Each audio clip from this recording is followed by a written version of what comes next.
the new Lex Friedman podcast? I haven't, no. I haven't watched Lex for a while. The new one you'll want to watch. Who's it? It looks really good. It's I watched the first sort of 10 minutes of it. It's GSP, Danaher, and Gordon Ryan all together. Oh, really? Yeah. It's like a super podcast. Are we recording? Yeah, we are recording. recording. Wicked. Yeah. Oh, hang on a minute. Well, we've already started. Hello, everybody. Welcome to the Outlawed Picks Podcast. My mic is not in the right position and nothing. I've got my tea. How are we doing, Jamie? All good, man. Jamie's back.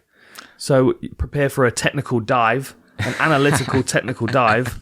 Are you all good? That's right. Yeah, all good, man. All Wicked. good. All good. Nice to be back. Yeah, man. Couple of weeks on the outside of the camera watching Veronica do it. Yeah. And you're having to edit her. We won't even tell you what she said. A lot of people have messaged me asking. Yeah, a few people messaged me asking. No, it's inappropriate. Wholly inappropriate. Okay. Oh, come on, iPad. That was a while it was off for as well. Merino. We're sponsored by Merino this week. Let's start there, Jamie. Go on, you. Yeah, so this podcast is brought to you by Unbound Merino, long-term friends and partners of the podcast now. Long-term clothers of the podcast. Yeah, their stuff's great. Obviously, we've spoke about it a lot and I can't get enough of it. It's ethically sourced, comfortable, durable, fashionable. And if you want to jump on board and grab yourself some Unbound clothing, go to unboundmerino.com and enter the code OUTLAW at checkout and you get 15% off. Outlaw at checkout. Outlaw 15% at checkout. off. Yeah. Well, I went really loud then all of a sudden. You've got to get some of this. If you've never had Merino before, you think, it's just clothes, it's just wool, it's just whatever. It's not. It's very, very different. I've mentioned it before, but when I was on the boat race, they told us to get Merino because we were going to be wearing clothes for days at a time, and we were going to be sleeping in them and then wearing them under our waterproof clothing, and you just kind of forget you've got them on. It's like a second layer of like insulation. It's brilliant stuff. Yeah. Really nice. And they've got some women's stuff coming out soon, which Veronica keeps emailing them about. So I'm sure they're getting sick of that. But she's desperate to get some of the women's stuff. It looks really nice. Stop stealing yours. Half of my stuff is actually gone with her to Paris. She's in Paris at the moment covering Aries. She's taken my hoodie. She's taken one of my t-shirts. She's taken my beanie. Fortunately, I've got a couple of bits that are a little bit too big for it, which works well for me. We are also brought to you this week by our good friends at X-Brain. These guys have been supplying me with my supplements for a long while, and I do get messages about what I use from a lot of dedicated athletes and martial artists out there. I've just grabbed a few because there are obviously a bunch of different things that I use regularly, but this purified collagen is brilliant. I use that after every training session to help recovery. I use this as a pre-workout. I've been using this for about 4 or 5 months now, consistently using it, and it's very good. Neuroptimax Pro, Alpha Brain, and all the other Onnit stuff as well. So get on X-Brain. The code is the same. It's Outlaw. It's 10% off. And if you're looking to get Onnit stuff in Europe, it's the best place to get it because you won't have to deal with all the US shipping stuff. These are really good. You've been using these. Yeah, these I've really had good. a few, and they are really good. There's definitely like a noticeable difference when you take it. I'm having one right now because I've got loads of recording stuff to do this evening, so it's going to power me through the day. So Unbound, make sure you check them out, and X-Brain. Okay, should we get into some fights? Yeah, let's get into it. Are you on Tapology? I am on Tapology, yes. So the first fight on the card for you is Malcolm Gordon against Dennis Bondar. Yep. Yeah? Yep. What do you reckon? I watched both of these guys earlier, and they're very similar stylistically. They're very jittery and very unpredictable, and I think it's going to be a bit of a mad scramble. Yeah. Between them both. Malcolm Gordon, in his last fight against Figueiredo's brother, is it Dennis? Yeah. Figueiredo's the other one. He as soon as that fight started, he went in straight for a takedown. Yeah. Shot in straight away. I think there's a good reason for that.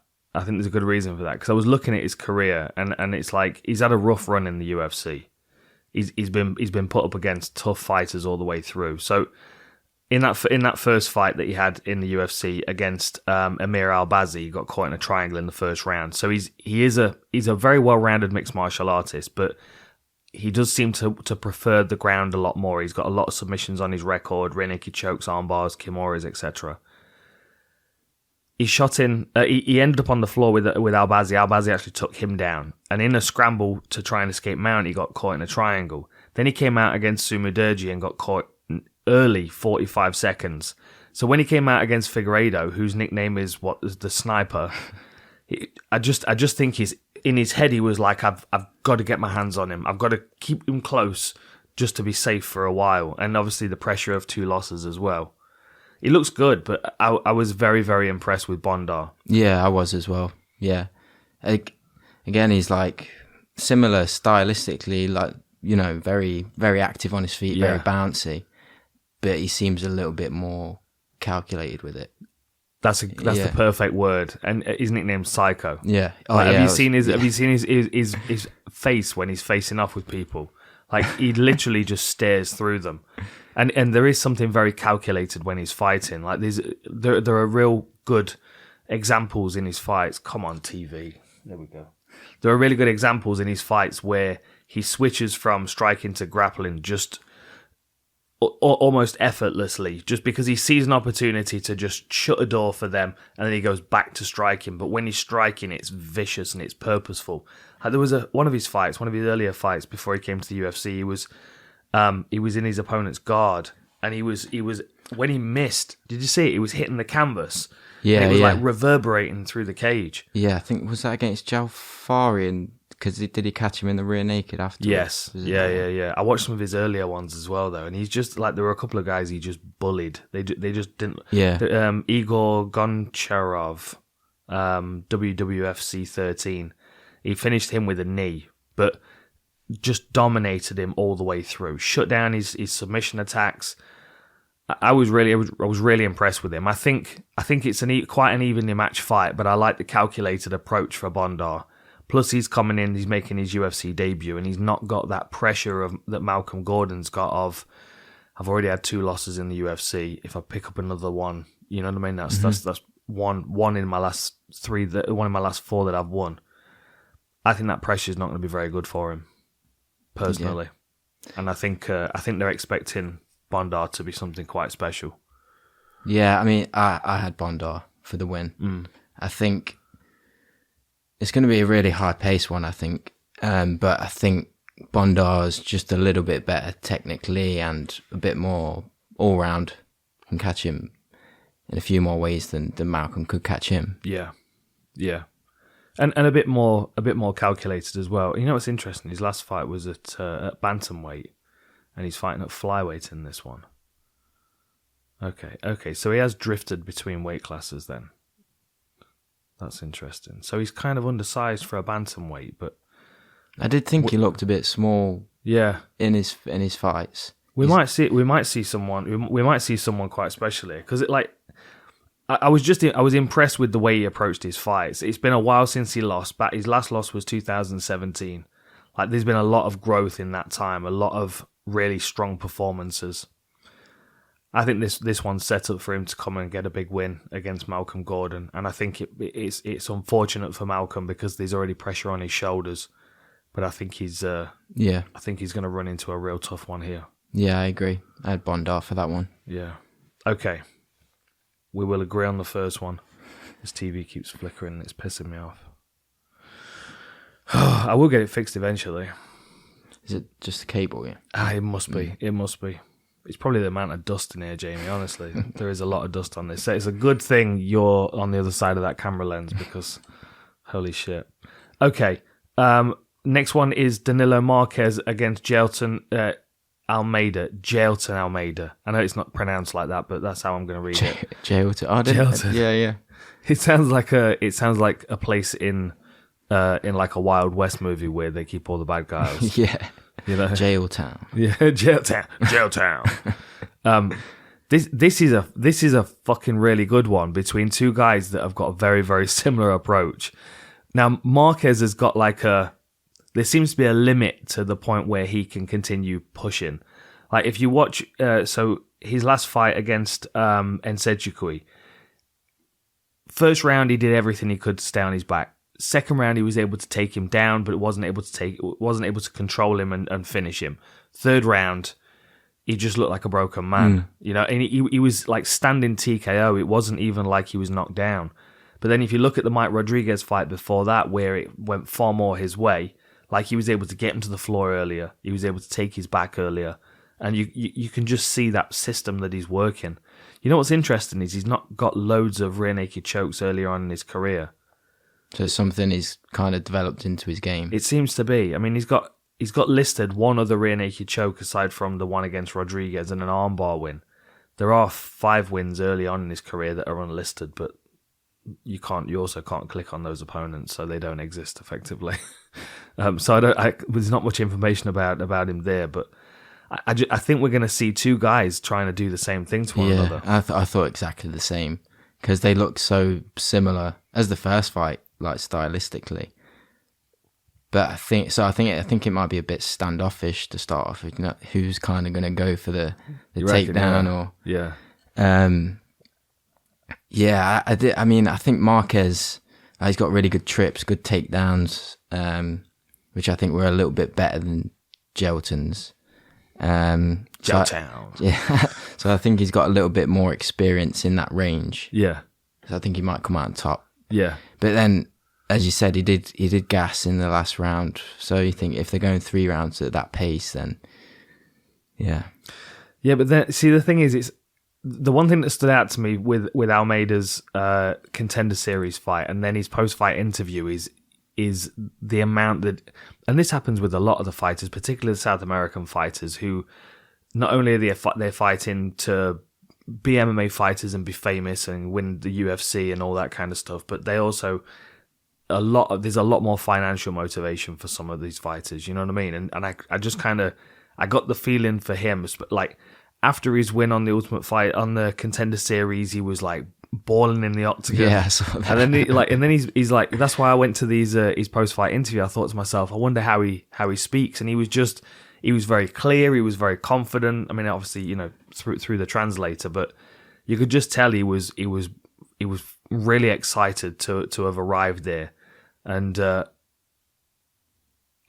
other thing he said, because he had a bottle of Howler Head that Dana had given to him, and he said he wasn't going to open it until his first actual UFC win.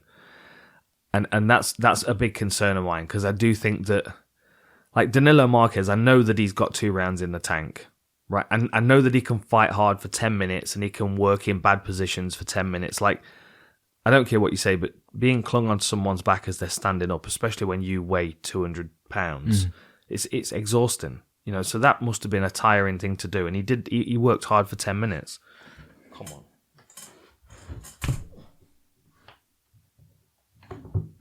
Technical difficulties, Jamie. Is it? Not having it. Let me put it on a footstool. See if it feels fancy. Okay. What was I saying? Danilo. Yeah, he was on the back. Yeah. See, he's got 10 minutes in the tank. When it comes to Almeida, I don't know as I can say the same thing, because if you look down his record, he's got first round wins, lots of them. He's got a couple of second round wins, but his first, if you go back far enough, 2018, he's got a decision loss. Now anyone can get knocked out in 16 seconds, and that's what happened in his other loss. It's just one of those things. You get caught, you get clipped, especially at these heavier weights.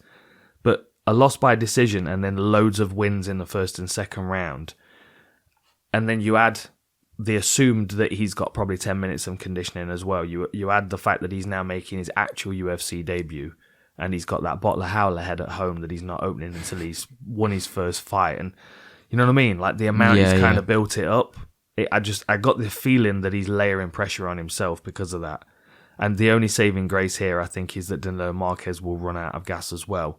And I think that Jailton's in better shape. Like physically, he looks in much better condition. And much more athletic, isn't he? Yeah. And they're both fucking huge as well, aren't they? Yeah. I've not got UFC. Jailton looked massive. They are both huge. I think 6'3" and 6'4". Oh, Paul Daly's on there. Yeah, Herzog looked like a little... he looked like a hobbit. Yeah. But yeah, no, I mean, Jailton's got the more experience, hasn't he? Like record-wise. Yeah, but then you see, there's a bit of a trade when it comes to experience. I would say someone with 10 fights in the UFC has got the equivalent to someone that's got 20, 25 fights outside the UFC. Especially because a lot of people build up the UFC and their debut and you know what I mean? It's like... But I suppose the level of competition is just way higher as well. It's considerably higher. Like sometimes you'll see people with a win streak of submissions, and then they get to the UFC and it's just decisions, and they it's like they're sprinting on pavement, and all of a sudden they run into mud and then sand, and it's like, oh shit, this is not nearly as easy as it was. I don't know if that's the case for Almeida. I'm just saying generally, but. I do feel like he's built it up his UFC debut. So he's actually 3 inches shorter than Danilo Marques, but he has a 2-inch reach advantage. Is that your stomach? No, it's my stomach, yeah. No, are you hungry? Is you need protein, bro? No, I've had a lot to eat today. Call X-Brain. You should get some of this collagen in you. Yeah, that's my only thought. I actually think I'm gonna say Almeida's gonna take it. Yeah, I went for Danilo. Did you? Yeah. I thought you might. I thought you might. Just purely from, like you said, his UFC experience, and the experience in the range of grappling and jiu-jitsu. Okay, so here's a question. Do you think his last fight being a loss changes the way that he comes into this fight?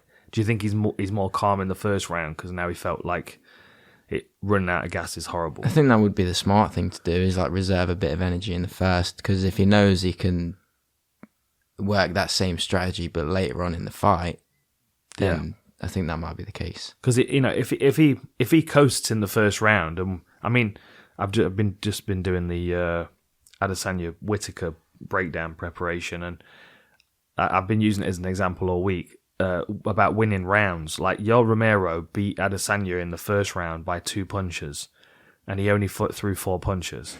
Do you know what I mean? It's like sometimes you don't have to do much to win a round. Yeah. Like, he could be smart in that first round, not do a great deal, and then win the second and third. Mm-hmm. Especially if he's expecting Almeida to do the same thing to him. Because I think that's what's going to happen. I think they're both going to try and chase one another's back up against the fence. Yeah. I'm taking the debutant. Yeah, I'm gonna stick with Danilo Marques. Okay. Yeah. Would it sway your pick if I told you that Almeida's coach is called Herrick Kong? Herrick Kong. Kong. I've just read it on his Tapology. I don't know who the guy is. Probably not. No. Is it not? I thought it would sway me. So he's being coached by a guy called Kong. Anyway, okay. So we're going opposite ways on that one. Yeah. Next one is a proper veteran of the women's divisions. Oh, yeah. Alexis Davis, 20-11 against Julija Stoliarenko at 9-5-1. So this is a bantamweight fight, and I feel like it's going to be a bit of a slugfest, to be honest. Yeah, I think so. You know? Yeah. It wouldn't surprise me if we see them hit the floor, because Stoliarenko's got wicked arm bars and Alexis Davis is a great grappler, a good black belt, but I think that might be part of the reason why we don't see it hit the floor is because they're both going to stand and punch. Like, we saw Stoliarenko happily trading in her last couple of fights. She got beat up by Kunitskaya, was it? Yeah, Kunitskaya beat her up. And so did, what's her name? Was it Avila? Kicked her in the face twice in the first round. It was pretty bad. Yeah, but, I think she's quicker than Davis. I think she's enough of a threat on the ground to maybe force Davis into choosing to strike over trying to grapple. And I also think a takedown offense is probably good enough, even though she was taken down against Kunitskaya. She was... In fact, what are the stats on that? Yeah, I think... what is a takedown offense? She has 71% takedown offense. I feel like she might be able to enforce a striking exchange, and I think she's a little bit quicker. Alexis Davis doesn't move her head. Her footwork's gotten better. She does move side to side a lot, but she is still very, very hittable. She's got a lot of scar tissue as well. Yeah, I think it's a bit of a test for Stoliarenko. Like, if you can't beat Alexis Davis, then yeah, you're not quite ready for the UFC. Yeah, I agree. But one thing I noticed about her, even when she was fighting against Kunitskaya, even when she was getting beat up against the fence, she she always had the submission threat. She was always going for an ankle, or she had she was going for a few guillotine attempts. She was deep in an armbar. Is it second round? I think so. Yeah, and Kunitskaya had just escaped before the end of the second round. Yeah, I mean, she's got legit like armbar submissions on her record: 20 seconds, 19 seconds, 30 seconds, 22 seconds, 23 seconds, 38 seconds. I don't know what custom rules matches are, but yeah, I mean, she's lethal off her back. That's quite clear. But I think she's going to see the hittability of Davis, and I think she's going to keep it on the feet. Yeah, I think Stoliarenko by decision. Yeah, that's what I'm picking. I got Stoliarenko by submission. Really? Yeah. Yeah. See, the thing is with Davis, I think her ground game and her fight IQ is good enough for her to be able to avoid getting caught in anything. Like you look back to the last time she was submitted, it was Sarah McMahon back in 2016. And she's fought some good grapplers since then, and she went to a decision with she's got a win over Liz Carmouche. She went to a decision with Chikagian, with Jennifer Maia. I think she's smart enough and experienced enough to not get stopped. But I think Stoliarenko is going to be able to outpace her. Yeah, should be a good one though. Yeah, I think it'll be a good one. There seems to be a lot of.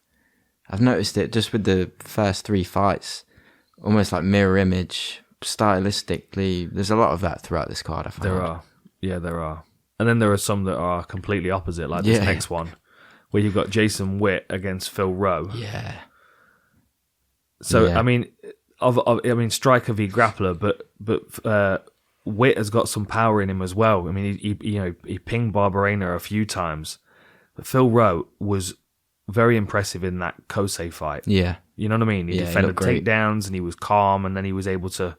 And those knees were vicious, and I think they'll be really useful because the height advantage. There's a 10-inch reach advantage for Phil Rowe.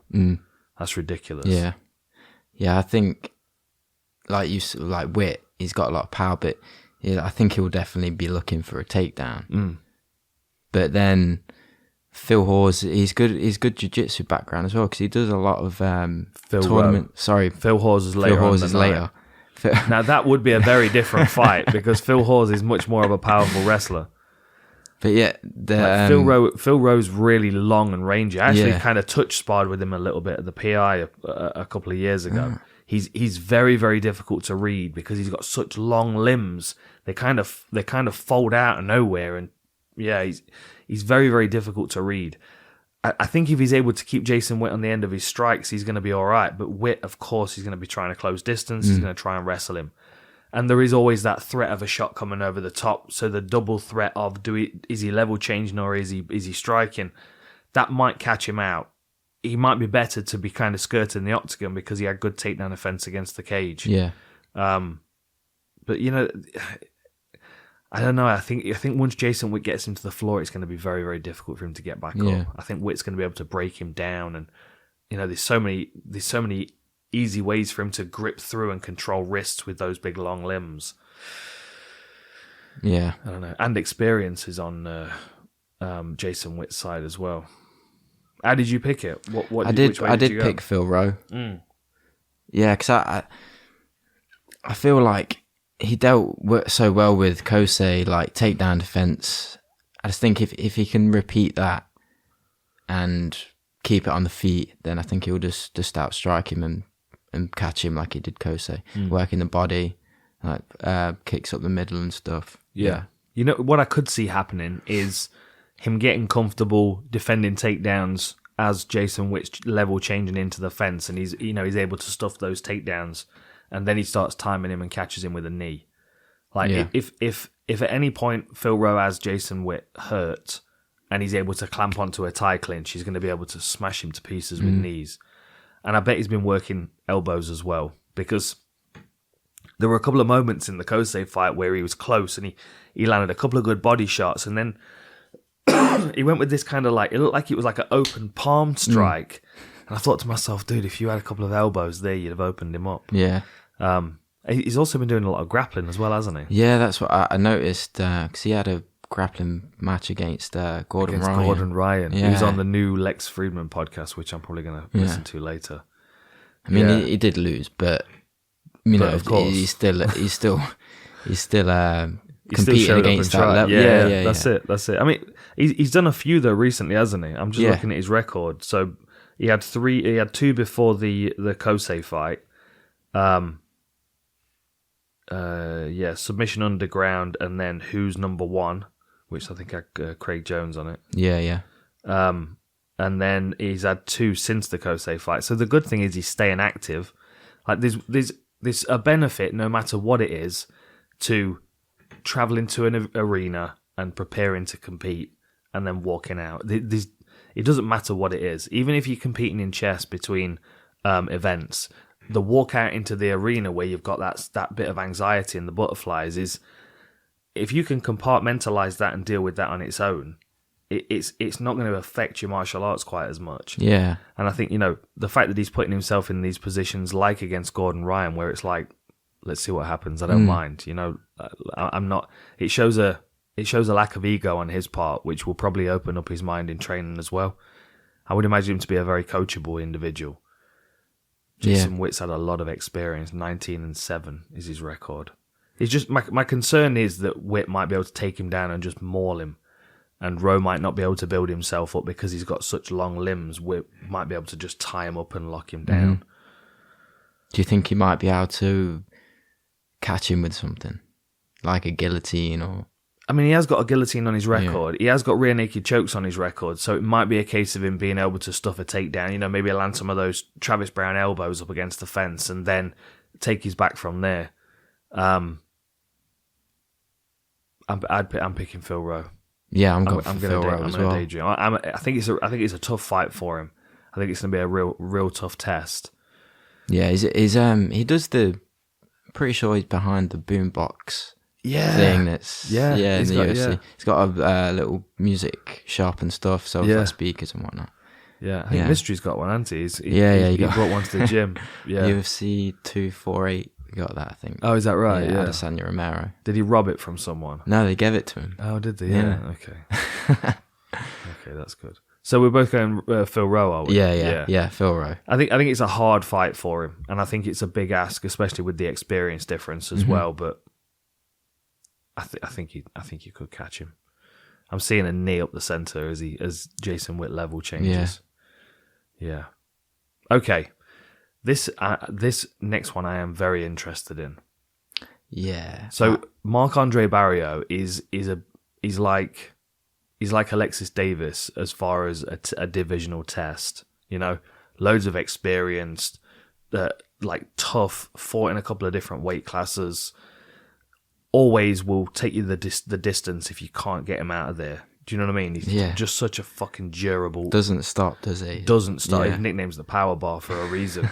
I mean, I've called a couple of his fights, and even in moments where he's been getting pieced up, he's still kind of mauling forward and powering through stuff. He's not got the most finesseful style, but fucking hell, he's a problem for everybody. And he's fighting Chidi Njokuani, who is the brother of Anthony Njokuani, who was also an assassin. Chidi Bang Bang. Chidi. Brilliant. A good fight name. Mate, this is a really, really interesting one. So Barriault, he had a bit of a rough run in the UFC because he came over from TKO. He was a double champ in TKO, welterweight and middleweight. Then he came into the UFC and he lost a decision to Sanchez, a decision to Jotko, and then a decision to Jun-Young Park. And he battled hard in every one of those, and it just didn't work his way. Then there was the no contest against Oscar Pereira, which was, what was that for? Why was that a no contest? Anyway, yeah, and then now he's picked up 2 wins. So a ground and pound win over Abu Azaitar, which is exactly illustrates the point that we're making. He'll just wear you out. I mean, that was 4 seconds before the end of the fight. Yeah. And then the decision against Dolce Lungiambula was just, I just felt drained for him, Yeah, the Abu one was a bit weird, wasn't it? Because he didn't he go to pick his mouthpiece up or something? he was so just tired. Hanging. I think it was a combination of like kind of being dazed and tired and picking his mouthpiece up. Yeah. But, if you're going to pick your mouth guard up when someone can smack you in the head, though, they're probably fighting you stopping anyway. Yeah. So Chidi Njokuani is a lethal striker. There's some really nice little bits in his game which, to be honest, I've watched his fights as they've happened, but I've not really fully like delved into his game. And as I watched his Contender Series fight against Souza, there were a few things that he did that were just really very smart, like things that like double strikes with the same arm. It was right towards the end of the fight.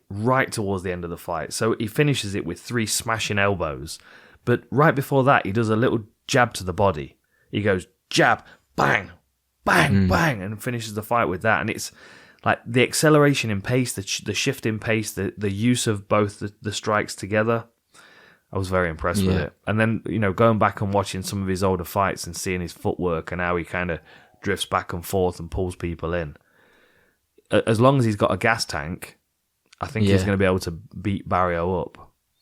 What do you reckon? I had Barriault. Did you reckon? You reckon he's going to maul him? Yeah. Well, yeah, I think because Chidi, I think he's a better striker technically. Yeah. Like much better. But I think if Barriault can just put it on him and close that, a bit like, Calvin against Giga. Yeah. If he can close that distance and take away his like long range and just put it on him. Yeah. I think he can like get hit to hit kind of thing. Yeah. Yeah. Yeah. I mean, that is his game, isn't it? Yeah. That is his game. I don't know. I just like when you look at Njokuani's game, when you look at his experience as well. I mean, 20-7, and the majority of his losses are to high level fighters, guys that have been in the UFC. Brandon Thatch, Jeremy Kimball. Andrei Korshkov was a fantastic fight, a fantastic opponent.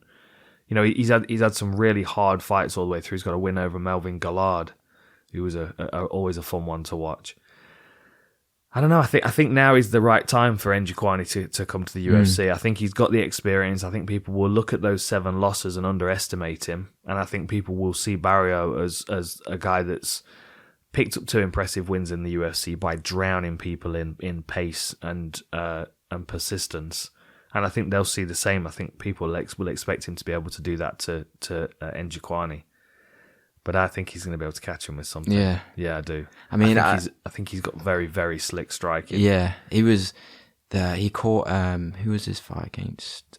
The Contender Series. Yeah, sorry, Souza. It was, as Souza was charging forward, and he caught him with a straight right. That was great. And if Barriault does rush in a little bit, he can catch him with something like that. Then could probably see it going. But I did think Barriault. Yeah. You're going with the UFC vets today. I'm going with the debutants. Yeah. I am excited to see Njokuani in the UFC. I mean, his brother set a high standard for striking, but I don't know. I think he's not made his UFC debut yet, right? In 12 months' time, if he's got the personality to back it up, which he is a little bit quiet, but he might find his feet in the UFC. I think we might be seeing him as a challenger to Adesanya. Yeah. I think if you look at his game, he's good enough as a striker to be able to see the games that Adesanya's playing, and he's well-rounded enough to be able to create problems for him on the ground. Like, his grappling against Souza was good. He holds position well to strike. He's not that interested in submissions. I mean, when he's stopping people, he's stopping them with strikes. Body kicks. I'm gonna pick a body kick. I think he's gonna catch Barriault with a body kick as he's walking in. He's gonna get him lifting his arms up and flinching and bam in the body. Do you think he's coming into the UFC at a good time in his career? Yeah, I do. Who was it last week on the card? Victor Henry. A similar circumstance. Exactly. Another guy with, what was his record? 21-4. Yeah.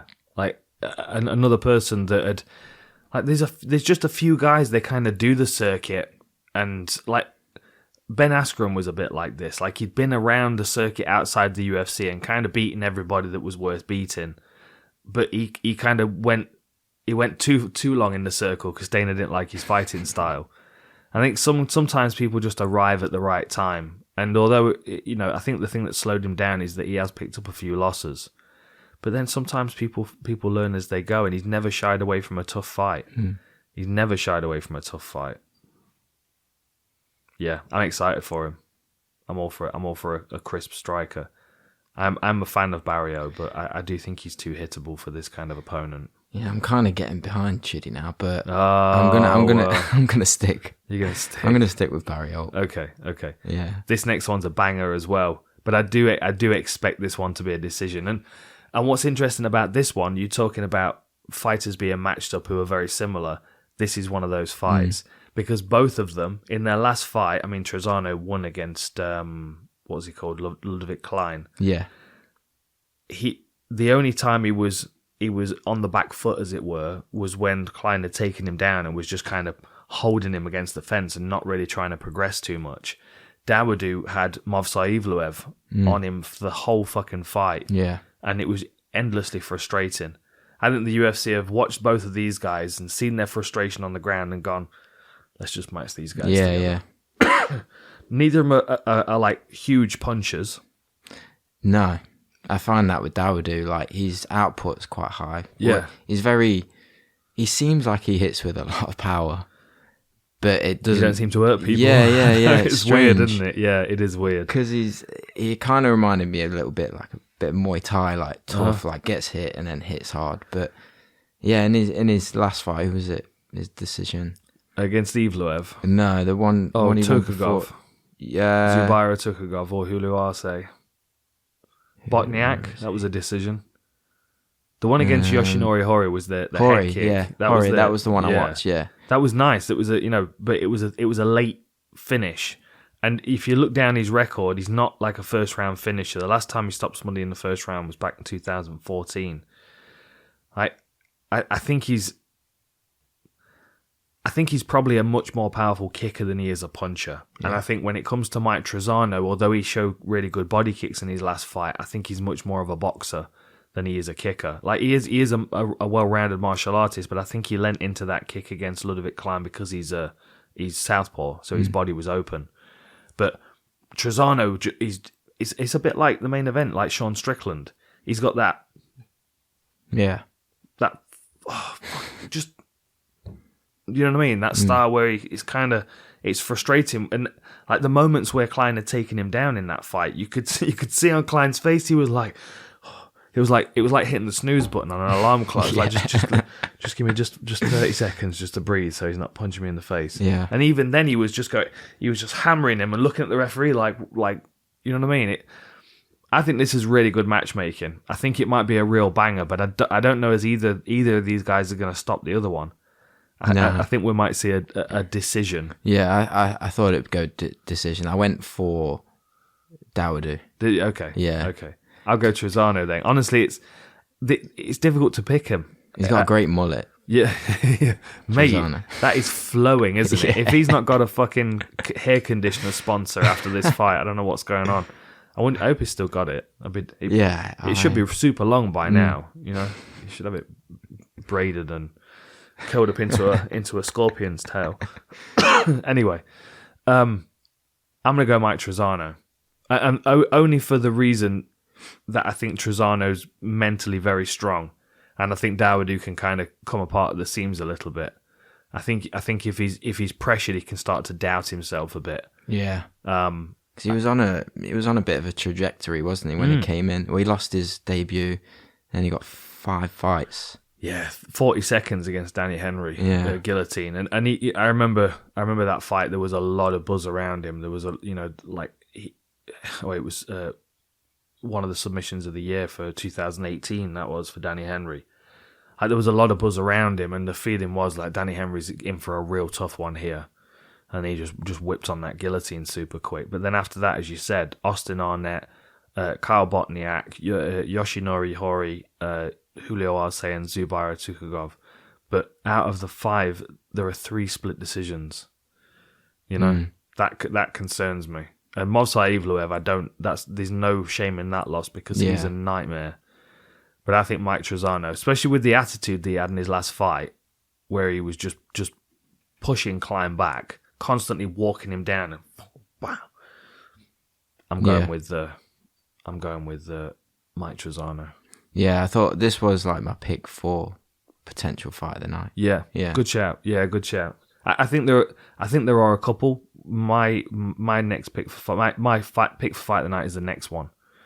Oh yeah, yeah. I'll take that back. Maybe it probably would be this one. Well, I mean, there is another one as well because the Erosa Peterson one could really be a fight of the night. Any fight where the two guys have got 18 losses between them, you just know it's going to be fun.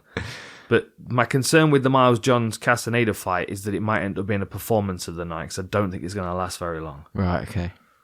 I think it's going to be. Well, I mean, I say that, but then Miles Johns he's a late finisher. Yeah. That was one thing.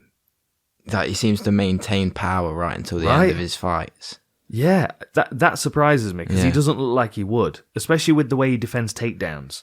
Like his scrambles and takedown defense is fucking really good, but then like you said, he maintains power into the later rounds. He reminds me a bit of a mini Yoel Romero. Does Miles Johns. Yeah, okay. Because he has that like, dip down, the big dip, the big level change dip. He does that. Okay, then, so we'll play MMA Love Child again for this week. So I'll say that Miles Johns is the MMA love child of Yoel Romero and Ilia Latifi. Right? Yeah. Yeah, that's good. Yeah. No, I was really impressed with Miles Johns and his late finishing, his power punching, and the angles that he comes at as well. And what was it? Body shot overhand right. Was that who was it? Tell me. That was not Navidad. It was Anderson de Santos. Yeah. Yeah, Natividad was the uppercut. Yeah, I like which was off the clinch. Yeah. They were coming off the fence. Yeah, that was great. Yeah. I really like this guy. I'm a big fan of Miles Johns. I think he's a real problem for anybody in this division. He's got a good team. He's at Fortis MMA. He's very, very bouncy and elastic, very springy, very powerful. As you said, he carries his power into the later rounds. Good takedown defense. He's only 27 as well. Let me see what the stats say about this one. Because on the flip side, John Castañeda is coming off that massive win over Eddie Wineland. Yeah. Which was... I thought he looked... beautiful. I thought he looked great in that fight.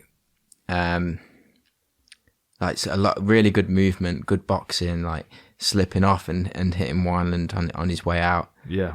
And then once he hit Wineland and hurt him, it was just like a barrage of like really accurate punches as well. Yeah. And the one he caught him with was like a sweeping shot as well, wasn't it? Like he stepped across and dragged it. Yeah. And it was like, and Wineland was like, yeah. Yeah. That's a good win. I have a lot of respect for Eddie Wineland and anybody that can get a win like that over him. I think this kid's good. I think Castañeda's good. I'm a big fan of Miles Johns just purely for I think the potential that he's got at 12-1. In Castañeda's a bit further down the river at 18-5. So Miles Johns has a 1-inch reach advantage, but Castañeda has a 5-inch. Sorry, Miles Johns has a 1-inch height advantage. Castañeda has a 5-inch reach advantage. So those long swiping shots that he has, Miles Johns is much better closed in. But as we were talking about with his takedown offense, it's 92% takedown offense.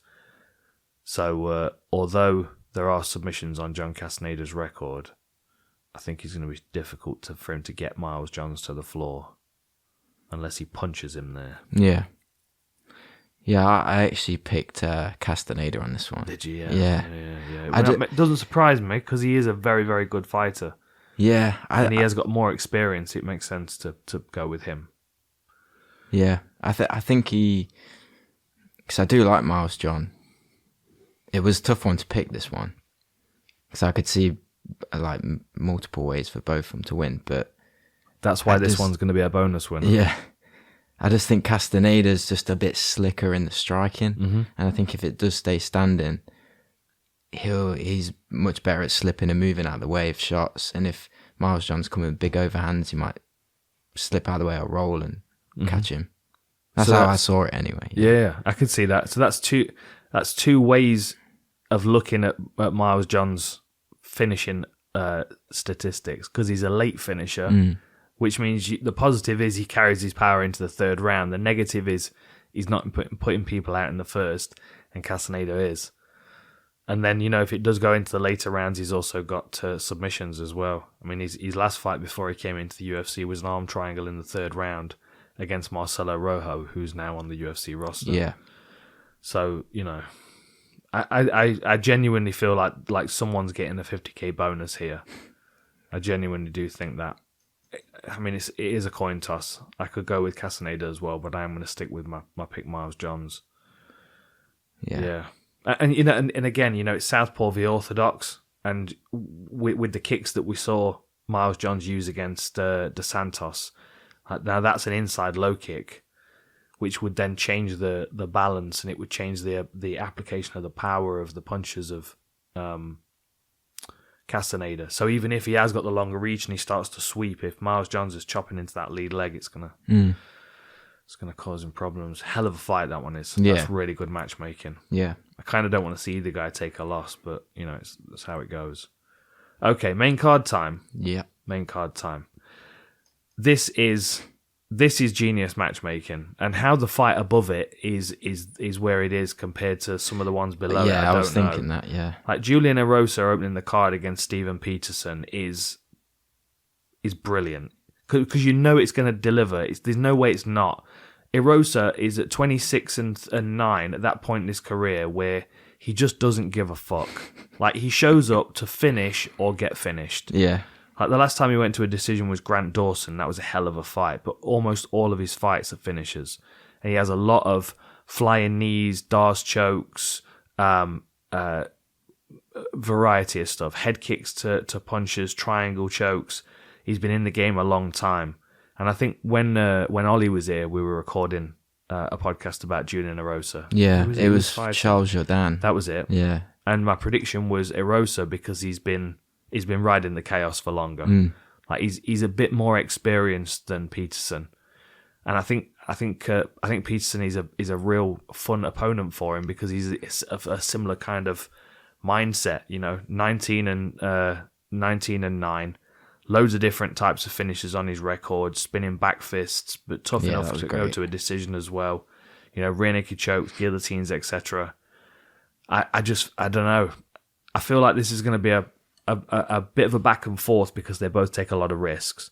I can see Erosa being in bad positions and having to scramble out of stuff. I could see him getting cracked and dropped, but I think his experience is going to pay off here. And I know it's only 7 fights. Yeah, but, Erosa's been like swimming in that top pool for a while. He's been in and around the UFC for a while.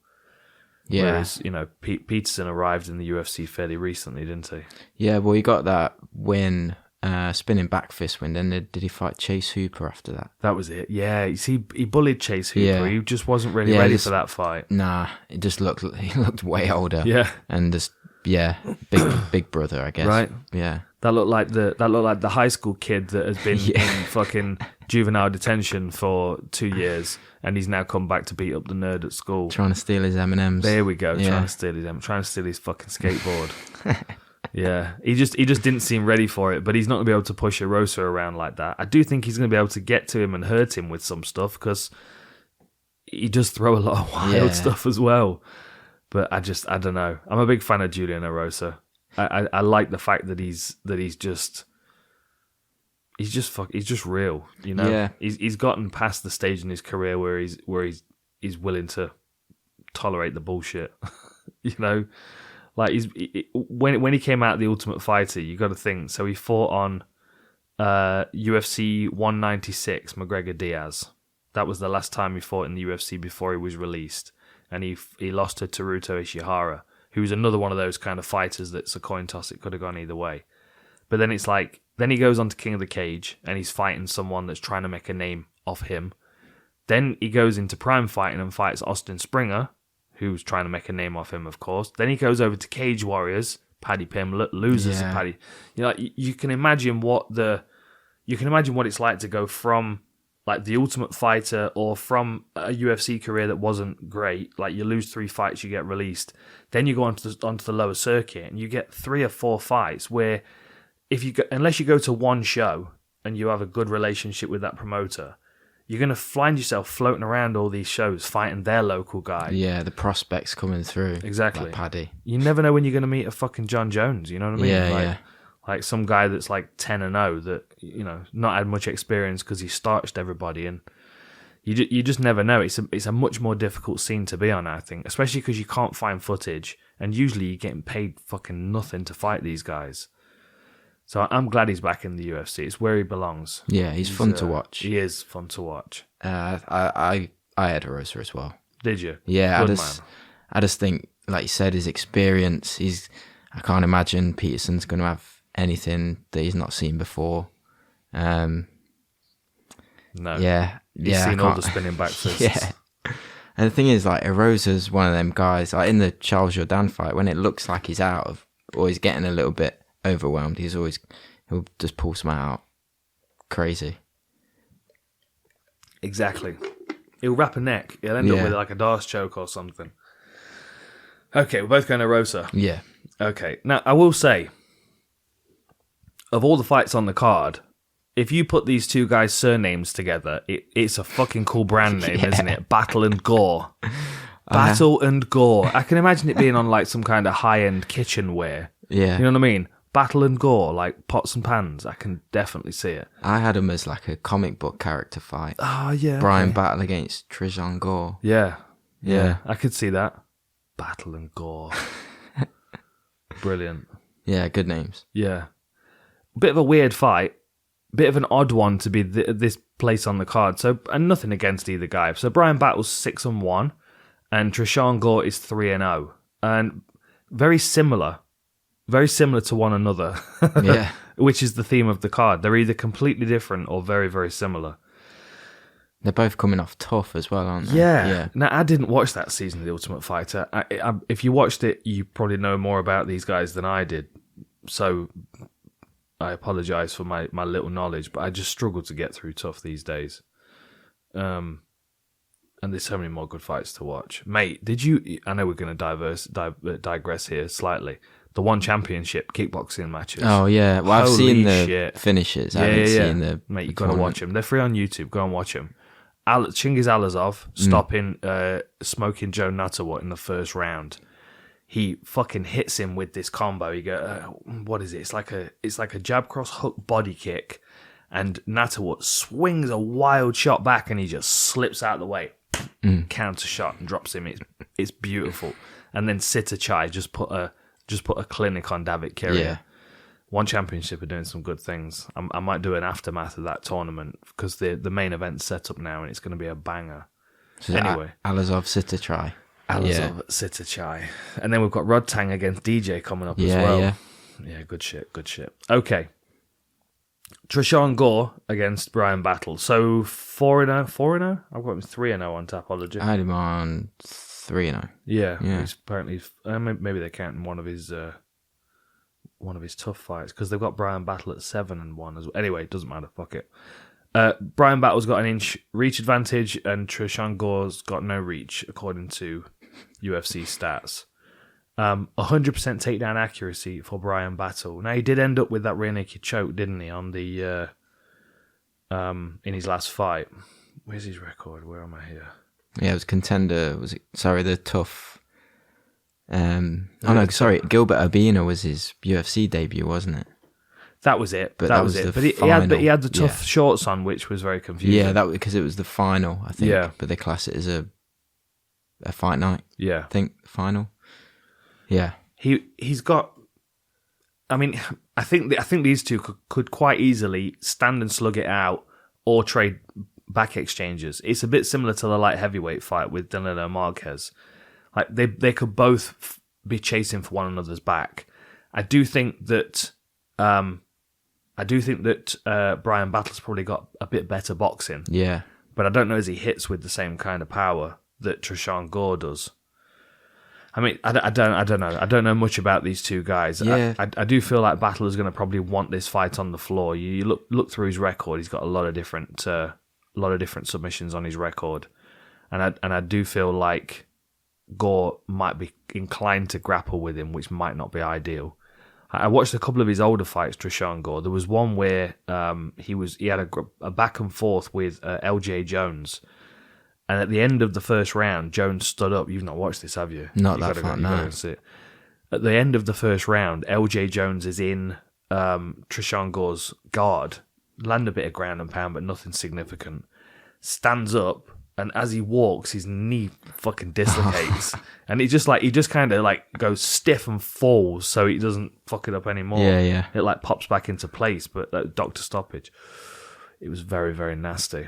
Yeah, I mean it's a bit of a coin toss for this. I'll go with Bryan Battle because I think he's got a more direct game with his submissions. Yeah, I went with Battle. Yeah, I think he's a little bit better all round, and he can. The one thing I saw about Tresean Gore, he throws his strikes to kind of tie into his grappling. Yeah. So he'll throw with the intention to go for a takedown. Yeah. Whereas I think Bryan is a bit better at separating it. He can stand and box, and then he'll go to the next stage kind of thing. Yeah. There were a few times where he had been up against the fence and he was throwing nice.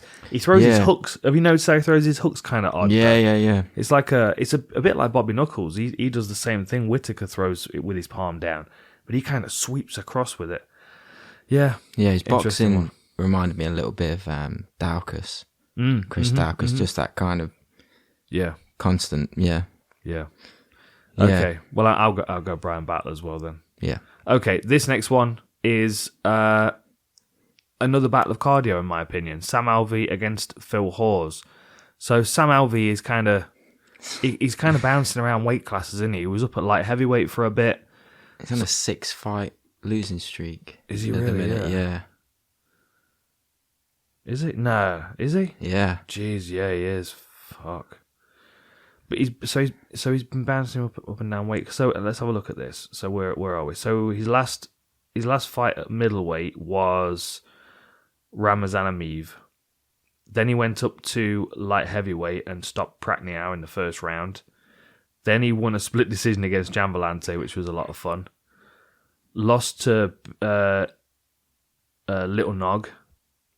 Got stopped by Jimmy Crute. Lost to Clitton Abreu, lost to Ryan Spann. Jeez, it's been a rough run for him, hasn't it? Got a draw against Dan Jung. And then he came back down to middleweight and fought Julian Marques, lost by Rene Kitchote. Then he lost a split decision to Wellington Turman as well. And he's still smiling. I couldn't really... I mean, just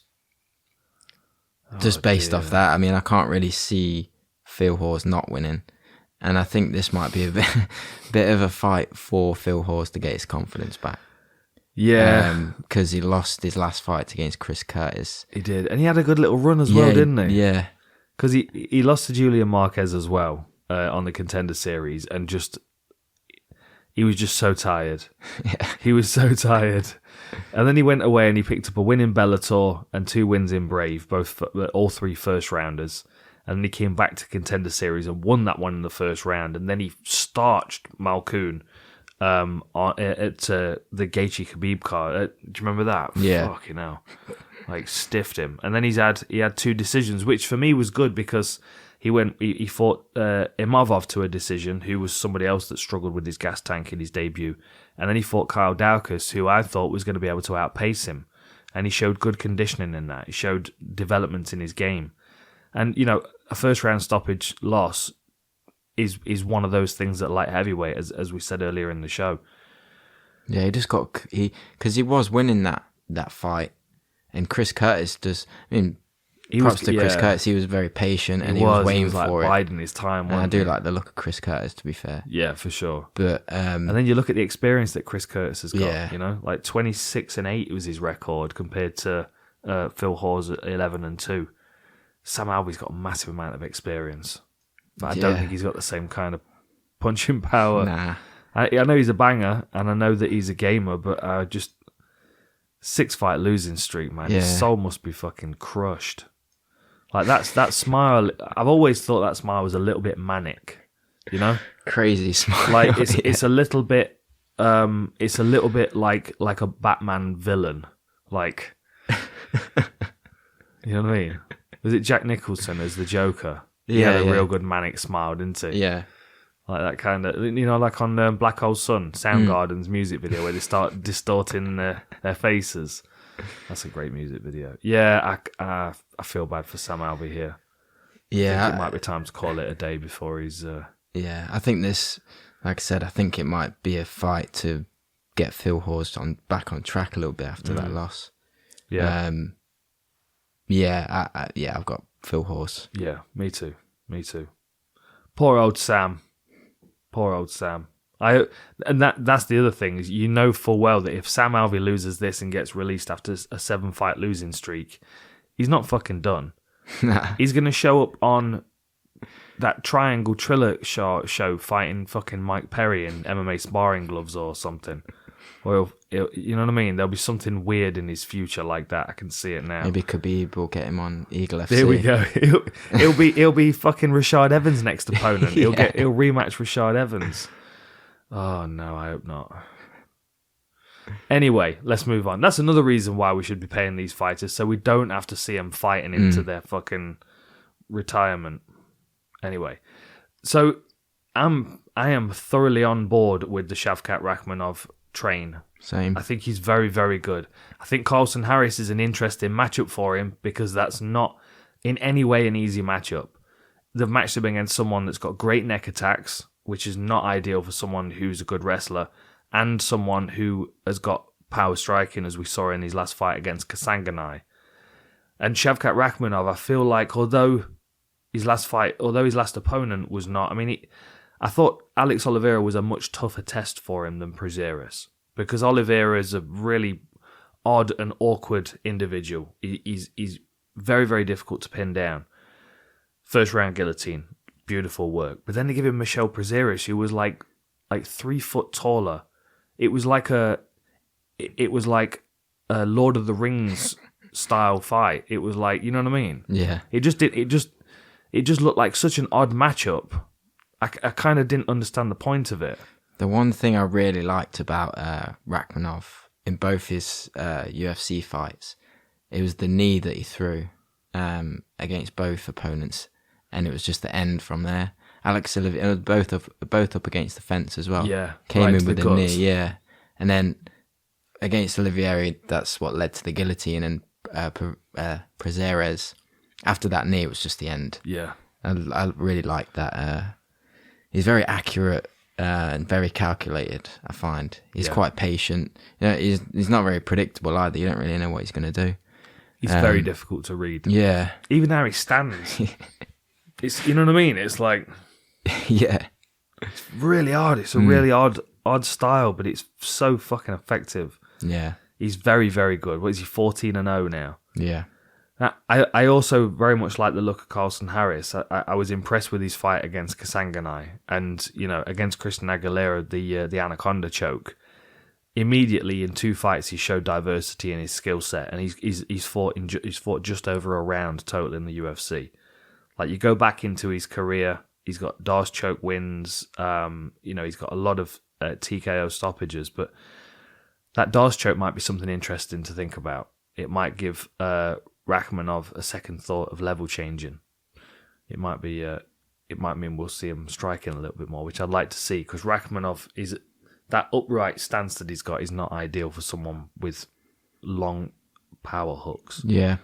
There must be a reach advantage for Harris as well. Let me have a look at the stats. The only thing with Harris, I thought, in his last fight against Impa, even though he did get the finish and the knockout, I just thought he was a bit reckless.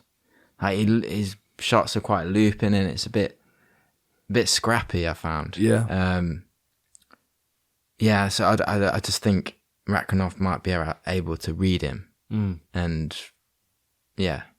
I think he's a bit too predictable for Rakhmonov. Yeah, I have Rakhmonov to win it, but I do think Carlston Harris could be. It could quite easily be just a. Who was it that Makhachev lost to? He got knocked out. Was he behind Moicano? Oh, who was it knocked him out? But it was just, you know what I mean? It was just one of them fights. It was like, if they fought again, it probably wouldn't happen. You know, I could see Harris catching him with something that, like, if these guys fought 10 times, I think Carlston might catch him twice. And I think majority of the time, maybe even once, but I think Rakhmonov most of the time will roll through him. But I think there are things that he could underestimate Carlston Harris. And undefeated fighters, they do get to a point where sometimes they're just a little bit... It's not complacent, isn't the right word. I guess a little bit overconfident sometimes, or maybe a feeling of a feeling of invincibility. Yeah, you know, like sometimes that can leave you vulnerable for someone that's a bit wild. Yeah. And if you get caught, you don't know what to do in that position because you've never been there before. Exactly. Yeah, like he could get clipped and knocked down, and as he's scrambling for a takedown, get caught in a Darce choke. Yeah. Like everything could go wrong in that first round, and he could be sitting there at the end of it like, what the fuck just happened? Like they're the kind of circumstances I could see him losing. Similar to Makhachev. Have you got his record? Yeah, Adriano Martins, that's it. Yeah, like that just wouldn't happen if they fought again. Yeah, you know, not that Martins is not a good fighter because he is, but you know, you just know how they stack up. There's no way that Rakhmonov, like there was a lot less chance that he was going to get taken out by a big overhand from Prazeres. Like you knew he was going to be dealing with takedowns from Prazeres because at some point Prazeres is going to realize he's going to need a footstool to reach his head. Yeah, I think Rakhmonov, but I can't underestimate Carlston Harris. No, I can't. He's another one who's, well, not another one, but he's come into the UFC quite late. He's 34, isn't he? Yeah. Mm-hmm. And he's only had 2 fights in the UFC, but he's on a good run. So I don't know whether it's like how far can he go, and you know what I mean. This is like his last run. Yeah, 34. Is that a lot of fights? 17-4. Rakhmonov's only 27. Jeez, scary what these kids are capable of. Okay, so you're going with Rakhmonov? Yeah, I go Rakhmonov. Okay, yeah, fair play. So we are on to the... Is it co-main event? Co-main, yeah. Okay. Punahele Soriano against Nick Maximov. So let's just quick tell the tape. So Soriano is 8-1. Maximov is 7-0. Soriano has a 72-inch reach, which is very short for a welterweight. Sorry, for a middleweight. Maximov is 76, so he has a 6-inch reach advantage. Both southpaw. Really high striking output for Punahele in comparison. Both of them with 100% takedown defense. What do you reckon? Nick Maximov's one of Nick Diaz's prospects, isn't he? Nick Diaz Academy. Because he fought on 266, where Diaz came back. And he looked good, but he was very wrestling, jiu-jitsu focused. And I think Puni is just going to be a lot more... It's a bit of a step up, I think, from his debut. Yeah. So I think Puni's good, and he's got a lot of power. I had Puni. Yeah. Yeah. I mean, you look at the last 2 wins on Puni's record, Pejotta and Todorovic. 2 first-round stoppages. 2 guys that were prospects coming into the UFC. Todorovic was undefeated. And both guys, if it hits the floor, you're in trouble because they're both really slick on the ground. Like Pejotta was an ADCC European champion, I believe, and then Todorovic, as we know, is a high-level grappler. Yeah, I mean, you know, Maximov might be able to drown him for a couple of rounds and just sap the life out of Soriano, but I do expect that, you know, especially because, you know, Extreme Couture, there's a good wrestling pedigree coming out of there currently with Ngannou and everything. Whatever they're doing in those wrestling sessions is working. And I think they've got a really good working environment right now. I think that's a big asset to be fighting out of Extreme Couture. Yeah, I agree. I'm going with Soriano on that one.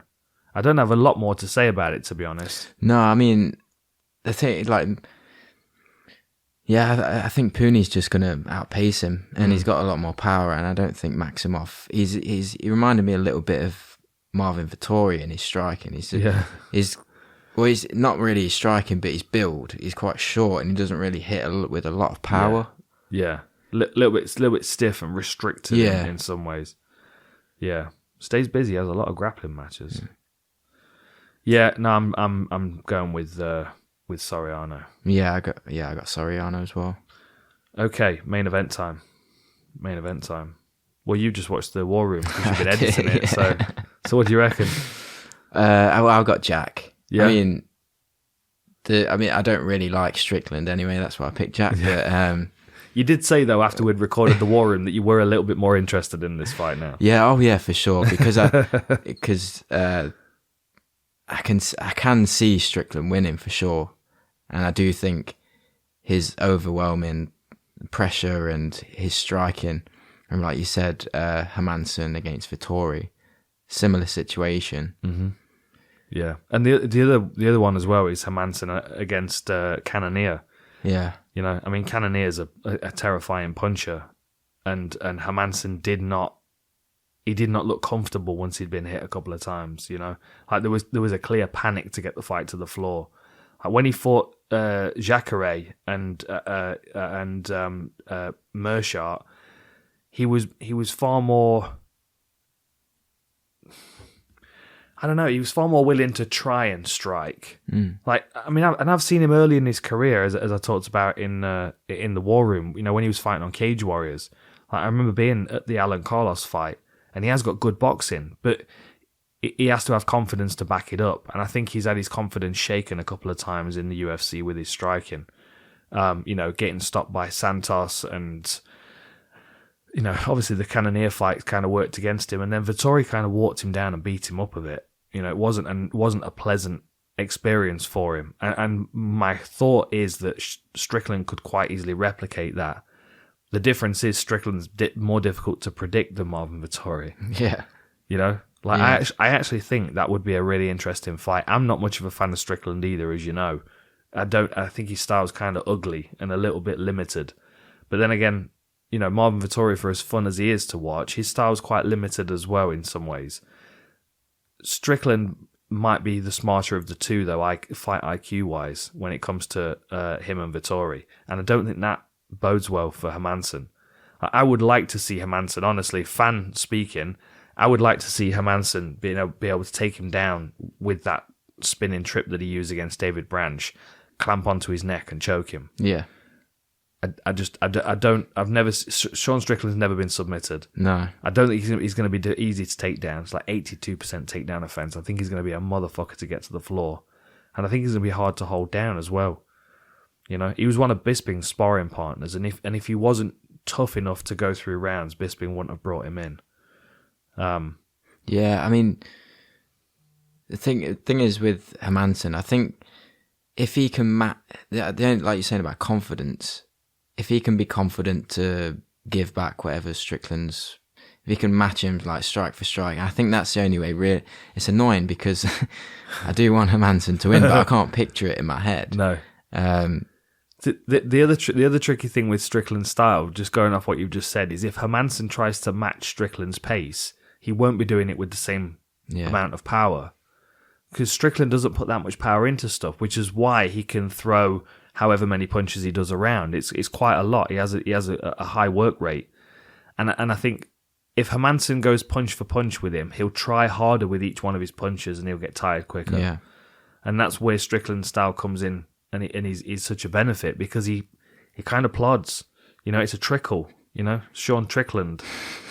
It's just like it's like trying to fall asleep with a tap dripping on your head. It's kind of how I'd imagine it. He's got that like Kevin Holland constantly talking and like pissing people off as well. Yeah. And I don't know, as you said, if Hermansson's confidence is Hermansson's a nice guy, isn't he? He's not one to be like going back on stuff like that. No, he won't be chatting back and forth for sure. He'll just be smiling and just like, let's fight. Yeah. Yeah.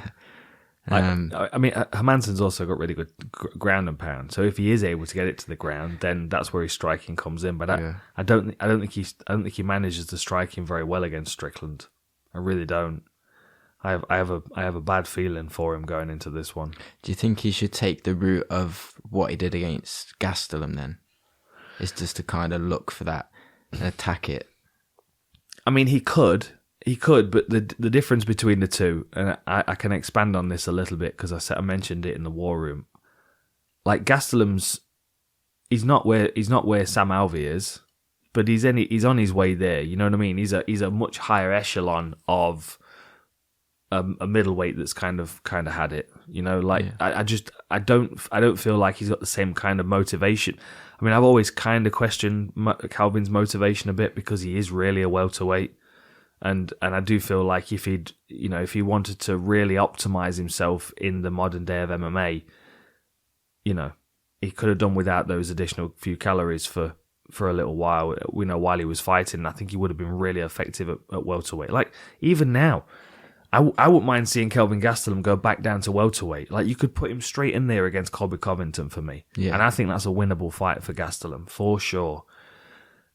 In the middleweight division, though, I don't know. I feel like he's a little bit given up because all these guys are getting fucking bigger and stronger and faster and, you know, and he is looking more like a fat welterweight every time he gets in there. And with the Hermansson fight, I mean, he knows how to escape a heel hook. He knew what Hermansson was doing. He knew he was setting him up. Strickland won't give him that time to do it. You know, he'll be defending those ankle attacks and punched him in the face. So I think there's more of a risk in Hermansson trying to sub him off his back than anything. If I was Hermansson, I would be focused on using a tight guard and good head movement, and I would move forward on Strickland because we hardly ever see him get pushed back. I would push him back, I would put him against the fence, and I would take him down as quickly as possible. And I would just hit him as he's getting back up and keep taking him down. I'm just putting him in that cycle, you know. Similar to what DC does to people, but Hermansson being much more focused on ground and pound. Yeah. That's the way I can see Hermansson winning. If I was in his corner, if I was in his team, that's the way I would have trained him for this fight. Yeah. I think, as well, the toughness of Sean Strickland. Because I feel like if, like, Jack Manson caught Kelvin with that heel hook, and I know you mentioned in the war room, it's like a panic. Like, as soon as someone latches onto it, it's like panic shit, get me out. But I think Strickland, just based off his personality and who he is as a fighter, I think he'll just be like, take my leg, I'll beat the shit out of you. For sure, I mean? Mate, for sure. He's a bit like Stifler off American Pie, isn't he? Like, he might even heel hook himself as a party trick just to entertain people and destroy his fucking knee. He's a bit of a madman like that. Yeah. I agree. I think I keep coming back to it. I think Hermansson's best route to victory is ground and pound. Yeah. Because I think that's the point where he can really land some heavy shots. He is a powerful puncher, but because he's always in the air when he's on his feet, he's not sitting down on anything, so he's not hitting with impact. I think Sean Strickland's going to walk him down and beat him up. I can see that happening, but I'm going with my heart this week. Do it. I'm going to go for Jack. Do it. I'm going logic, and I'm going to hate doing it, but I think Sean Strickland's going to beat him by decision. And I'll probably watch it on Sunday morning because I will not be staying up to watch Sean Strickland do that to Hermansson. I won't do it. I'll keep my fingers crossed for a highlight of Hermansson TKOing him on my Sunday morning Instagram and coffee. But I don't think it's going to happen. Right. Yeah. All good? Yeah, all good, man. Well, make sure you check out the sponsors, Unbound Merino and X-Brain. The code for both. The code for Unbound Merino is Outlaw, right? Outlaw, without the ED. So we're not EDing on any of these. Outlaw, you get 15% off. And if you're in the US, you get free shipping as well. X-Brain, get all your supplements there, 10% off. Everything across the site, use the code Outlaw. All your On It stuff, all your X-Brain stuff. They've got loads of other things as well there, loads of nootropics and brain enhancers, and there's a feast on there, so get stuck in. And Unbound, brilliant stuff. Thanks for joining us. Well done, Jamie. Good to be back. Good to see you back. We'll see you next week.